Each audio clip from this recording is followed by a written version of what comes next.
जय हिंद दोस्तों, आप सभी का बहुत बहुत स्वागत है आपके अपने YouTube channel Vijay ji expert family में। दोस्तों आज का जो हमारा लेक्चर होगा वो होगा इंडियन ज्योग्राफी पर। दोस्तों इंडियन ज्योग्राफी का हमने बहुत ही प्यारा चैप्टर चुना है जिसका नाम है भारत के वन एवं वनस्पतियाँ। दोस्तों ये जो चैप्टर है परीक्षा के दृष्टि से मोस्ट इम्पॉर्टेंट है क्योंकि परीक्षाओं में दोस्तों प्रश्न बनते हैं। तो दोस्तों आप लोग वीडियो में अंत तक लगे रहिए और अच्छे से हर एक पॉइंट को दोस्तों समझने का प्रयास कीजिए। तो चलिए दोस्तों शुरू करते हैं आज का अपना प्यारा लेक्चर जो कि भारत की वन एवं वनस्पतियों पर होगा। सबसे पहले हम दोस्तों जानेंगे प्राकृतिक वनस्पति के बारे में। क्लियर है? किसके बारे में जानेंगे? प्राकृतिक वनस्पतियां क्या है इसके बारे में हम लोग समझते हैं। दोस्तों पॉइंट समझिएगा, पौधे के समूह को, किसके समूह के दोस्तों? पौधे के समूह को दोस्तों हम क्या बोलते हैं? वनस्पतियां कहते हैं। तो किसके समूह को हम वनस्पतियां कहते हैं? पौधे के समूह को, यानी बहुत सारे पौधों का समूह हो गया दोस्तों, तो उसे हम क्या बोलेंगे? जल्दी बताइएगा। वनस्पति बोलेंगे या वनस्पतियां बोलेंगे। क्लियर है? कोई दिक्कत है नहीं होना चाहिए। भौगोलिक तत्व, भौगोलिक तत्व में क्या क्या आते हैं पॉइंट समझिएगा। वर्षा, आर्द्रता और तापमान लिख देते हैं। क्या क्या आते हैं भौगोलिक तत्व हैं? वर्षा, आर्द्रता और तापमान। आर्द्रता मतलब होता है नमी, और सब जानते हो टेम्परेचर, वर्षा। तो भौगोलिक तत्व जैसे वर्षा, आर्द्रता और तापमान। क्लियर है? मिट्टी के आधार पर भारत में दोस्तों अलग अलग प्रकार की वनस्पतियां यानी वन पाए जाते हैं। क्लियर है?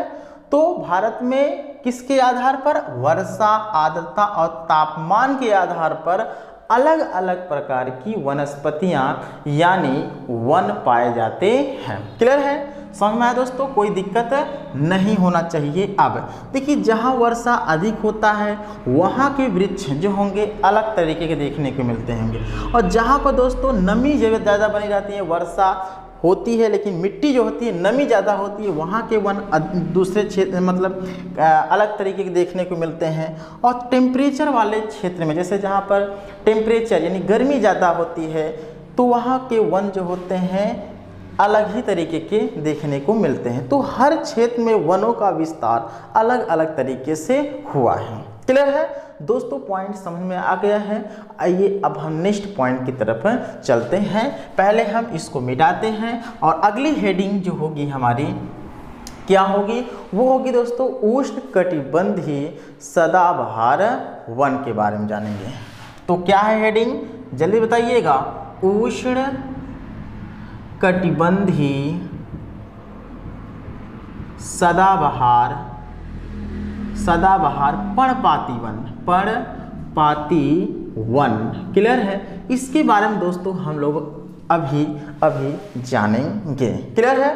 तो क्या हेडिंग है? उष्ण कटिबंधीय सदाबहार पर्णपाती वन या पर्णपर्णी वन भी बोलते हैं, सदापर्णी वन बोलते हैं। क्लियर है दोस्तों? ये वन भारत में अत्यधिक आर्द्रता वाले भागों में पाए जाते हैं।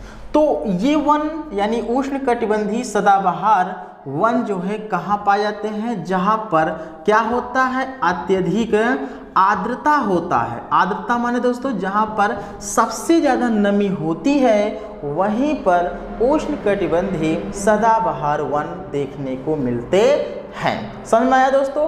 कोई दिक्कत नहीं होना चाहिए। तो जिन क्षेत्रों पर एक प्रकार से ऐसे मान सकते हैं, जिन क्षेत्रों पर वार्षिक वर्षा 250 सेंटीमीटर से अधिक होती है और आर्द्रता 70% से अधिक होती है, वहां पर उष्णकटिबंधीय सदाबहार वन पाए जाते हैं। क्लियर है? तो वर्षा की जो माप है कितना होना चाहिए बताइए? 270 सेंटीमीटर से अधिक होना चाहिए। 250 सेंटीमीटर, सॉरी 250 सेंटीमीटर से अधिक होनी चाहिए। और ह्यूमिडिटी यानी आर्द्रता कितना होना चाहिए? जल्दी बताइएगा। आर्द्रता दोस्तों 70% होना चाहिए। तो अगर ये एक प्रकार से 250 सेंटीमीटर क्या होना चाहिए? वर्षा होना चाहिए और 70% क्या होना चाहिए? आर्द्रता होना चाहिए। अगर दोस्तों ये है तो समझ लीजिए वहाँ के वन जो है वो कौन से होंगे? उष्णकटिबंधीय सदाबहार वन की श्रेणी में होंगे। क्लियर है? कोई दिक्कत अब आपको नहीं होना चाहिए। दोस्तों अत्यधिक आर्द्रता के कारण, यानी अत्यधिक आर्द्रता माने अत्यधिक नमी के कारण दोस्तों ये वन सघन और ऊंचे होते हैं। कहने के तात्पर्य जब यानी इस इलाके में, यानी जैसे ये इलाका है यहाँ पर दोस्तों नमी ज़्यादा है, तो नमी ज़्यादा होने की वजह से दोस्तों ये वन अधिक सघन मतलब घने हो जाते हैं और लंबे लंबे होते हैं, यानी हाई लेवल की ऊंचाई पर दोस्तों ये वन देखने को मिलते हैं। समझ में आया? तो अत्यधिक आर्द्रता के कारण वन सघन और एक प्रकार से ऊंचे होते हैं। समझ में आया? हर एक पॉइंट को दोस्तों लिखते रहिए अपनी बुक में और पॉइंट को एक प्रकार से माइंड में सेट भी करते रहिए। क्लियर है दोस्तों?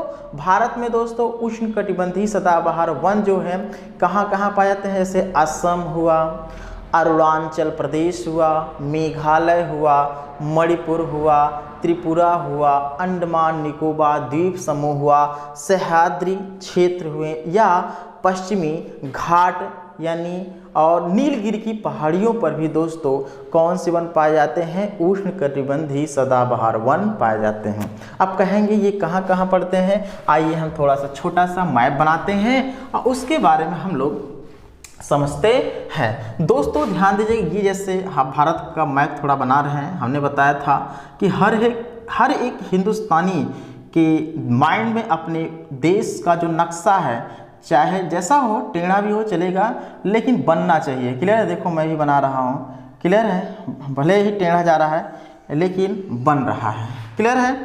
तो अगर सच्चे हिंदुस्तानी हैं तो आपको माइंड में नक्शा बनाना, देखिए बन गया है ना। तो कैसा भी हो नक्शा आपको होना चाहिए। तो हमने क्या बताया कि जहाँ पर आर्द्रता अधिक होती है, कहने के तात्पर्य 250 सेंटीमीटर क्या होना चाहिए, वर्षा होना चाहिए। आर्द्रता कितना होना चाहिए दोस्तों, 70% होना चाहिए। क्लियर है? तो वहाँ पर कौन से वन, उष्णकटिबंधीय सदाबहार वन पाए जाते हैं। तो देखिए दोस्तों यहाँ पर क्या है, अरब सागर है। तो ये पॉइंट दिख रहे हैं आपको, ये पॉइंट दिख रहा है ना, इसे हम क्या बोलते हैं, जल्दी बताइएगा, इससे हम क्या बोलते हैं, जल्दी बताइएगा, इसे हम क्या बोलते हैं दोस्तों, पश्चिमी घाट। क्या बोलते हैं, पश्चिमी घाट या सह्याद्री पर्वत। क्लियर है? अगर लेक्चर आप पूरा देखते होंगे समझ गए होंगे। तो इससे पश्चिमी घाट या सह्याद्री पर्वत के नाम से बुलाते हैं। तो यहाँ पर दोस्तों सबसे पहले वर्षा होती है केरल वाले इलाके में। क्लियर है? और सबसे ज़्यादा वर्षा इन्हीं क्षेत्रों में ही देखने को मिलता है। दूसरा जो क्षेत्र होता है जैसे असम, मेघालय, क्लियर है, ये देख रहे हैं ना ये, तो यहाँ पर भी दोस्तों अधिक वर्षा देखने को मिलता है। उसी हिसाब से दोस्तों हमने बताया था कि असम, क्लियर, यहाँ पर असम है, अरुणाचल प्रदेश, क्लियर है, और मेघालय, मणिपुर, क्लियर है, मणिपुर यहाँ पर है, मणिपुर, त्रिपुरा, अंडमान निकोबार द्वीप समूह, सह्याद्री क्षेत्र में दोस्तों सभी आ जाते हैं, केरल हुआ, कर्नाटक हुए, गोवा हुए, महाराष्ट्र हुए, ये सभी क्या होते हैं, राज्य जो होते हैं सह्याद्री क्षेत्र यानी पश्चिमी घाट में आ जाते हैं। तो यहाँ पर दोस्तों एक प्रकार से क्या, कौन से वन, उष्णकटिबंधीय सदाबहार वन ही देखने को मिलते हैं। और यहाँ दोस्तों नीलगिरी की पहाड़ी है, क्योंकि हमने बताया था जहाँ पर पूर्वी घाट की पहाड़ियाँ और पश्चिमी घाट की पहाड़ियाँ मिलती हैं, तो उसी क्षेत्र को बोलते हैं नीलगिरी की पहाड़ियाँ। क्लियर है? चलिए एक प्रश्न का आंसर आपको कमेंट बॉक्स में देना है कि जहाँ पर पूर्वी घाट और, चलिए नीलगिरी पहाड़ी की सर्वोच्च चोटी का नाम बताइए, छोड़िए देंगे। तो नीलगिरी पहाड़ी की सर्वोच्च चोटी का नाम बताइएगा, इस प्रश्न का आंसर कमेंट बॉक्स में दीजिएगा। तो इसको मिटाते हैं, हालांकि पॉइंट अब आपको समझ में आ गया होगा। दोस्तों हमने बताया कि उष्णकटिबंधीय सदाबहार वन जो होते हैं वर्षा के आधार पर, नहीं बताया था अब बता रहे हैं। तो उष्णकटिबंधीय सदाबहार वन जो है वर्षा के आधार पर दो प्रकार के होते हैं। कौन कौन से वो दो प्रकार के होते हैं, आइए हम लोग जानते हैं। तो उष्णकटिबंधीय सदाबहार वन किसके पास बताइए, वर्षा के आधार पर दो प्रकार के होते हैं। कौन कौन से, एक होता है उष्णकटिबंधीय आर्द्र सदाबहार वन, क्या जल्दी बताइएगा, उष्णकटिबंधीय आर्द्र सदाबहार वन, सदाबहार वन। क्लियर है? ये हुआ। दूसरा आपको याद रखना है, एक होता है उष्णकटिबंधीय आर्द्र सदाबहार वन, क्या जल्दी बताइएगा, उष्ण कटिबंधी आर्द्र सदाबहार वन। लिखते समय कोई त्रुटि हो तो क्षमा चाहेंगे, क्योंकि लिखते समय थोड़ा कुछ मात्राएं, कुछ शब्द इधर उधर हो जाते हैं, तो इसको आप लोग मैनेज कर लीजिए। क्लियर है? तो उष्णकटिबंधीय सदाबहार वन वर्षा के आधार कितने प्रकार के होते हैं? 2 प्रकार के होते हैं। एक होता है उष्णकटिबंधीय आर्द्र, क्लियर है, सदाबहार वन, और दूसरा होता है उष्णकटिबंधीय आर्द्र सदाबहार वन। क्या? आर्द्र सदाबहार वन होता है। समझ में आया दोस्तों? आइए और भी पॉइंट समझते हैं। तो दोस्तों ध्यान दीजिएगा, अगर मैं बात करता हूँ उष्णकटिबंधीय आर्द्र सदाबहार वन की, दोस्तों सबसे पहले हम जानेंगे इनमें अंतर क्या है, ये पॉइंट हम समझते हैं। जैसे हमने उष्णकटिबंधीय सदाबहार वन 2 प्रकार के होते हैं हमने बताया, लेकिन इसमें अंतर क्या है ये जानते हैं। दोस्तों जो उष्णकटिबंधीय आर्द्र सदाबहार वन है, ये जो होते हैं हमेशा हरे भरे रहते हैं। यानी क्या होते हैं ये वन क्या होते हैं? सदा क्या होते हैं? हरे भरे रहते हैं, यानी हमेशा हरियाली इन पेड़ों के पत्तियों में लगी रहती है। समझ में आइए? हमेशा क्या होते हैं? हरे भरे होते हैं। दूसरा जो है हमने बताया था उष्णकटिबंधीय आर्द्र, क्या? आर्द्र सदाबहार वन की, तो इस प्रकार के वन हमेशा हरे भरे नहीं होते हैं। यानी क्या होते हैं दोस्तों? हमेशा हरे भरे नहीं होते हैं। किस प्रकार के वन? उष्णकटिबंधीय आर्द्र सदाबहार वन। समझ में आया दोस्तों? उष्णकटिबंधीय आर्द्र सदाबहार वन भारत में सबसे महत्वपूर्ण व्यावसायिक वन है, क्योंकि व्यवसाय की दृष्टि में इसका इस्तेमाल सबसे ज़्यादा किया जाता है। भारत में सबसे अधिक सघन, अगर डेंस वनों का क्षेत्रफल पूछा जाए तो भारत में सबसे अधिक सघन वन कहाँ पाए जाते हैं? तो आपको बताना है अरुणाचल प्रदेश। यानी यहाँ के जो वन है बहुत ही पास में, यानी करीब करीब हैं। क्लियर है? तो ये पॉइंट जानते हैं, बहुत घने हैं, सघन वन हैं, ये पॉइंट बिल्कुल भी जानते रहिए। किस राज्य में? अरुणाचल प्रदेश के वनों में। क्लियर है? तो उष्णकटिबंधीय सदाबहार वनों के मुख्य वृक्ष की बात करते हैं, कौन कौन से होते हैं? जैसे आप याद रखना है कि सिनकोना हुआ, रबड़ हुआ, नारियल हुए, रोजवुड हुए, आयरनवुड हुआ, और दोस्तों शीशम हुआ। बांस, तो शीशम को रोजवुड बोलते हैं, ध्यान दीजिएगा, और ये बांस को भी याद रखना। कौन कौन से? सिनकोना, रबड़, नारियल, बांस, रोजवुड यानी कोष्टक में शीशम, और आयरनवुड। तो ये जितने भी हमने बताया है, ये सभी उष्णकटिबंधीय सदाबहार वनों के मुख्य वृक्ष होते हैं। कोई दिक्कत नहीं होना चाहिए अब आपको। क्लियर? चलिए दोस्तों नेक्स्ट पॉइंट की तरफ। तो दोस्तों नेक्स्ट हेडिंग है कि उष्णकटिबंधीय पर्णपाती वन। दोस्तों उष्णकटिबंधीय पर्णपाती वन जो होता है वो 2 प्रकार के होते हैं, बिल्कुल दिमाग सेट कर लीजिए होगा। एक है उष्णकटिबंधीय आर्द्र पर्णपाती वन, दूसरा है उष्णकटिबंधीय शुष्क पर्णपाती वन। तो समझ में आया कि उष्णकटिबंधीय जो पर्णपाती वन है दोस्तों, इसे हम उष्णकटिबंधीय पतझड़ वन भी कहते हैं। यानी इसकी पत्तियां समय के साथ साथ क्या हो जाती हैं? झड़ जाती है, ये जानते रहे। तो इसे हम क्या बोलते हैं? उष्णकटिबंधीय पतझड़ पर्णपाती वन। क्लियर है? या पतझड़ वन भी बोल सकते हैं। क्लियर है? तो ये 2 प्रकार के होते हैं, एक उष्णकटिबंधीय आर्द्र पर्णपाती वन, दूसरा होता है उष्णकटिबंधीय शुष्क पर्णपाती वन। क्लियर है? समझ में आ गया है? तो चलिए दोस्तों नेक्स्ट पॉइंट की बात करते हैं उष्णकटिबंधीय आर्द्र पर्णपाती वन की। दोस्तों भारत में कहाँ? भारत में 19.7% भाग पर ये वनस्पतियाँ यानी वन उपस्थित है। तो कितने परसेंट भाग पर? 19.7% भाग पर उष्णकटिबंधीय आर्द्र पर्णपाती वन उपस्थित है। ये वन दोस्तों 100 से 200 सेंटीमीटर वर्षा वाले क्षेत्रों में पाए जाते हैं। तो कितने वर्षा वाले क्षेत्रों में पाए जाते हैं? यानी जहाँ पर वर्षा दोस्तों कितना 100 सेंटीमीटर से 200 सेंटीमीटर के क्षेत्र, मतलब 200 सेंटीमीटर और 100 सेंटीमीटर जहाँ पर वर्षा होती है वहाँ पर उष्णकटिबंधीय आर्द्र सदाबहार यह आर्द्र पर्णपाती वन पाए जाते हैं। क्लियर है दोस्तों? उष्णकटिबंधीय आर्द्र पर्णपाती वनों को क्या बोलते हैं? मानसूनी वन भी बोलते हैं। मोस्ट इंपॉर्टेंट पॉइंट है कि इसे हम किस नाम से पुकारते हैं?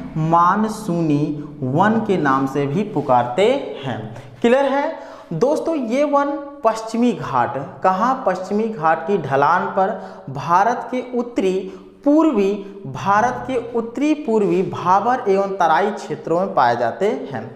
उष्णकटिबंधीय पर्णपाती वनों में मुख्य वृक्ष जैसे आप जानते होंगे, एक होता है सागौन होता है। क्लियर है? सागौन हुआ। दूसरा आपको ध्यान दे दोस्तों, याद रखना है, दूसरा होता है दोस्तों आम। क्लियर है? शीशम, त्रिफला, चंदन, महुआ। क्लियर है? आम हुआ, शीशम, क्लियर है, त्रिफला, महुआ। क्लियर है? महुआ हुआ, सागौन हमने लिखा है, सागौन। क्लियर है? ये सभी वन जो होते हैं दोस्तों उष्णकटिबंधीय आर्द्र पर्णपाती वन होते हैं। तो ये वन कहाँ उगते हैं? जहाँ पर 100 सेंटीमीटर से 200 सेंटीमीटर तक वर्षा होती है वहाँ पर ये वन उगते हैं। क्लियर है? कोई दिक्कत अब आपको नहीं होना चाहिए। समझ में आया दोस्तों? चंदन भी होता है, चंदन भी। क्लियर है? शीशम, आम, ये सभी क्या होते हैं? एक प्रकार से इसी प्रकार की यानी इसी कैटेगरी के वन हैं। क्लियर है दोस्तों? सागौन की बात करते हैं। सागौन कौन सी लकड़ी? सागौन की लकड़ी या सागौन के वृक्ष बात करते हैं। सागौन पूरे वर्ष में सबसे ज़्यादा मध्य प्रदेश में पाया जाता है। तो मध्य प्रदेश में दोस्तों सागौन सबसे ज़्यादा पाया जाता है पूरे मतलब वर्ष में। हाँ, यानी सागौन जो है दोस्तों पूरे भारतवर्ष में, ऐसे बोल सकते हैं, सागौन पूरे भारतवर्ष में सबसे ज़्यादा मध्य प्रदेश में पाया जाता है। लेकिन कुल सागौन वृक्षों का 50% हिस्सा जो है एमपी में ही पाया जाता है। ये पॉइंट जानते रहिएगा। अब दोस्तों हम जानते हैं उष्णकटिबंधीय शुष्क पर्णपाती वनों की बात करते हैं। दोस्तों भारत में 41.8%, कितना? 41.8% भाग पर ये वनस्पतियाँ उगी हैं। तो कितने परसेंट? 41.8% भाग पर उष्णकटिबंधीय शुष्क पर्णपाती वन एक प्रकार से उगी है यानी पाई जाती हैं। ये वन 70 से 100 सेंटीमीटर, कितना? वर्षा वाले क्षेत्र में यानी 70 से 100 सेंटीमीटर जहां वर्षा होती है वहां पर इस प्रकार के वन देखने को मिल जाते हैं। क्लियर है दोस्तों? भारत में सबसे ज़्यादा उष्णकटिबंधीय शुष्क पर्णपाती वनों का विस्तार होता है, ये भी जानते रहिएगा। ये वन उत्तर प्रदेश यानी ये वन कहाँ? उत्तर प्रदेश, मध्य प्रदेश, महाराष्ट्र, आंध्र प्रदेश, कर्नाटक, तमिलनाडु राज्यों में पाए जाते हैं। इसके मुख्य वृक्ष की बात करते हैं, आप लोग जानते ही होंगे, आम होता है। क्लियर है? यानी 100 सेंटीमीटर, देखिए 100 सेंटीमीटर में, हाँ यहाँ पे शीशम आ गया है, तो आम भी होता है, इसमें भी आम है, ध्यान दीजिएगा। तो कुछ ऐसे वन हैं जो मिलते जुलते हैं, तो आम हुआ, शीशम हुआ, बबूल हुआ, चंदन हुआ। तो आम हुआ, क्लियर है, शीशम हुआ, क्लियर है, बबूल हुआ, क्लियर है, और चंदन, ये जितने भी आपको मैंने वृक्ष का नाम बताया है ये किस श्रेणी में आते हैं? उष्णकटिबंधीय शुष्क पर्णपाती वन की श्रेणी में आते हैं। लेकिन अगर प्रश्न पूछा जाए कि चंदन सबसे ज़्यादा किस राज्य में पाया जाता है, तो 3 राज्यों का नाम याद रखिएगा। एक है कर्नाटक, तमिलनाडु और केरल में पाया जाता है। तो कर्नाटक, तमिलनाडु और केरल में चंदन सबसे ज़्यादा देखने को मिलता है। क्लियर है? तो नीलगिरी की पहाड़ियों पर चंदन यूकेलिप्टस के वृक्षों का विस्तार पाया जाता है। क्या? चंदन कामा यूकेलिप्टस वृक्षों का विस्तार कहाँ पाया जाता है? नीलगिरी की पहाड़ियों पर पाया जाता है। तो नीलगिरी की पहाड़ियों से चंदन की लकड़ियों को सबसे अधिक मात्रा में प्राप्त किया जाता है। पॉइंट समझते रहेगा। तो चंदन की लकड़ियों को सबसे ज़्यादा कहाँ से प्राप्त किया जाता है? तो नीलगिरी की पहाड़ियों से प्राप्त किया जाता है। क्लियर है दोस्तों? केरल के नीलगिरी की पहाड़ियों में प्रसिद्ध है साइलेंट वैली यानी राष्ट्रीय उद्यान शांति घाटी स्थित है। तो शांति घाटी कहाँ स्थित है? तो ये केरल के नीलगिरी की पहाड़ियों में है। क्लियर है? तो पॉइंट समझ में आ गया है। आशा है कि हर एक पॉइंट आपको समझ में आ गया है। तो दोस्तों ये वीडियो आप समाप्त करते हैं, क्योंकि थोड़ा प्रॉब्लम है, थोड़ा तबीयत मेरा हल्का डाउन दिख रहा है। तो इस तरीके से इसको लेक्चर को स्टॉप करते हैं। कल देखेंगे हम मरुस्थली 1। तो आप लोग क्लियर हैं? तो ये मरुस्थली 1 के बारे में हम कल देखेंगे। तो कल आप लोग देखिए कल के लेक्चर में कैसा किस तरीके से होता है। तो चलिए दोस्तों